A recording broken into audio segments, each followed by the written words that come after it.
রাজশাহী বিশ্ববিদ্যালয় কেন্দ্রীয় ছাত্র সংসদ রাকসু ও হল সংসদ নির্বাচনের ষষ্ঠ দিনের প্রচারে ব্যস্ত প্রার্থীরা সকাল থেকেই গণসংযোগ করছেন আবাসিক হল সহ ক্যাম্পাসের বিভিন্ন স্থানে। এ বিষয়ে খবরাখবর রাখছেন সহকর্মী তারেক মাহমুদ। যুক্ত হচ্ছেন তিনি। তারেক, ছুটির দিনে প্রার্থীদের প্রচারণা কেমন দেখছেন? কোনো প্রার্থীর সাথে কথা হয়েছে কিনা, তারা কি বলছেন?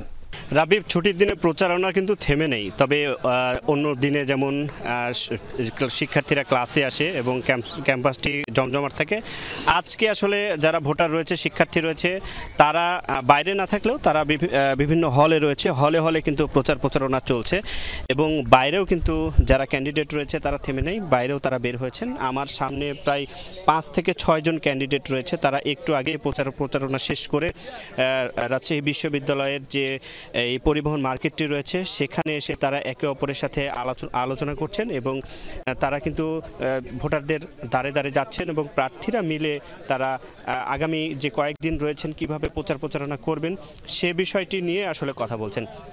আমার সামনে যে প্রার্থীগুলো রয়েছে বেশিরভাগই তারা স্বতন্ত্র প্রার্থী এবং কয়েকজন প্যানেলেরও রয়েছে। তারা কেউ এককভাবে, কেউ 2 জন 3 জন 5 জন করে, বলা যায় যে গত 2 থেকে 3 দিন আমি যেমনটি দেখছি যে প্রার্থীরা আসলে ছোট ছোট ভাগে বা কেউ নিজে গিয়ে গোটা ক্যাম্পাসেই কিন্তু প্রচারণা চলছে। বিশেষ করে রাজশাহী বিশ্ববিদ্যালয়ের যে পরিবহন মার্কেট, টুকিটাকি চত্বর, শহীদুল্লাহ কলা ভবন এবং third science building, 4th science building থেকে শুরু করে প্রত্যেকটি একাডেমিক ভবনের সামনে থেকে যে প্রচারণা সেটি চলছে। এবং শুক্রবার আজকে বাইরে প্রচারণা একটু কম হলেও 17টি হলে কিন্তু জমজমাট যে প্রচারণা সেটি চলছে।